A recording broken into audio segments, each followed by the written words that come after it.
Hello, അസ്സലാമു അലൈക്കും. ഇന്ന് പപ്പടം വെച്ച് തയ്യാറാക്കിയെടുക്കുന്ന ഒരു റെസിപ്പിയാണ് കാണിക്കാൻ പോകുന്നത്. ഇതിന് വേണ്ടി ഇവിടെ 8 പപ്പടം എടുത്തിട്ടുണ്ട്. നമുക്ക് എത്രയാണോ ക്വാണ്ടിറ്റി വേണ്ടത് അതിനനുസരിച്ചിട്ട് എടുക്കാം.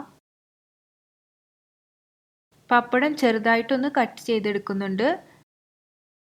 ഇങ്ങനെ ചെയ്യുകയാണെങ്കിൽ നമുക്ക് പപ്പടം പൊരിക്കാനായിട്ട് കുറച്ച് ഓയിൽ മതിയാവും.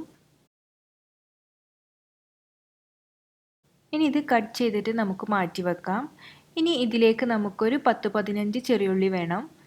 എരിവിന് ആവശ്യമായിട്ട് ഒരു പച്ചമുളക് എടുത്തിട്ടുണ്ട്. നമ്മുടെ എരിവിനനുസരിച്ച് നമുക്ക് പച്ചമുളകിൻ്റെ എണ്ണം കൂട്ടാം. നമ്മൾ ഇതിലേക്ക് മുളക് പൊടി കൂടി ചേർത്ത് കൊടുക്കുന്നുണ്ട്. ഇനി നമുക്കിതൊന്ന് ചതച്ചെടുക്കണം. ചെറിയുള്ളിയും പച്ചമുളകും ഒന്ന് ചതച്ചെടുത്തിട്ടുണ്ട്. ഫസ്റ്റ് നമുക്ക് പപ്പടം വറുത്തെടുക്കാം. അതിന് വേണ്ടിയിട്ട് ഇവിടെ 4 ടേബിൾ സ്പൂൺ വെളിച്ചെണ്ണയാണ് യൂസ് ചെയ്തിട്ടുള്ളത്. ഇതിലേക്ക് വെളിച്ചെണ്ണ ഉപയോഗിക്കുന്നതാണ് ഏറ്റവും നല്ലത്. ഇനി നമുക്ക് പപ്പടമൊക്കെ ഒന്ന് വറുത്തെടുക്കാം.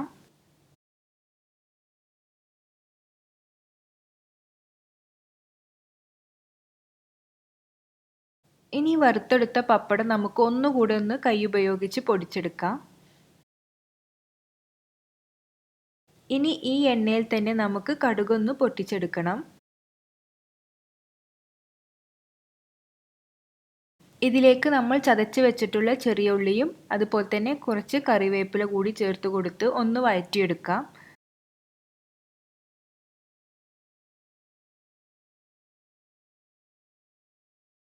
ഇനി ഇതിലേക്ക് ടർമറിക് പൗഡറും അതുപോലെ തന്നെ കുറച്ച് മുളക് പൊടി കൂടി ചേർത്ത് കൊടുക്കുന്നുണ്ട്.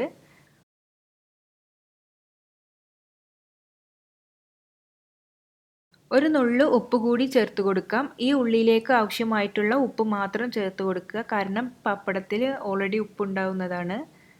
എല്ലാം കൂടി മിക്സ് ചെയ്തതിന് ശേഷം ഇതിലേക്ക് പൊടിച്ച് വെച്ചിട്ടുള്ള പപ്പടം ചേർത്ത് കൊടുത്ത് ഉള്ളിയുമായിട്ടൊക്കെ നല്ല പോലെ ഒന്ന് കോട്ട് ചെയ്തെടുക്കാം. പപ്പടം ഇങ്ങനെ പൊടിച്ച് ചേർക്കുകയാണ് നല്ലത്, എന്നെങ്കിൽ നമുക്ക് മസാലയുമായിട്ടൊക്കെ നല്ല പോലെ ഒന്ന് കോട്ട് ചെയ്ത് കിട്ടും.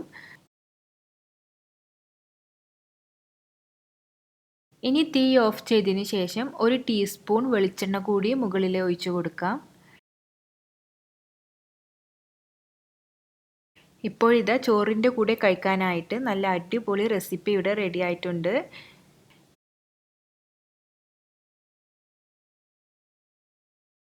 ഇതുണ്ടെങ്കിൽ നമുക്ക് കറിയുടെ ഒന്നും ആവശ്യമില്ല. ഇനി കറി വേണമെങ്കിൽ തന്നെ മോരുകറി തന്നെ ഇതിലേക്ക് ധാരാളം. അപ്പോൾ എല്ലാവരും ഒന്ന് ട്രൈ ചെയ്ത് നോക്കുക. വീണ്ടും പുതിയ റെസിപ്പിയുമായി വരാം. ഇൻഷാ അല്ലാ. അസ്സലാമു അലൈക്കും.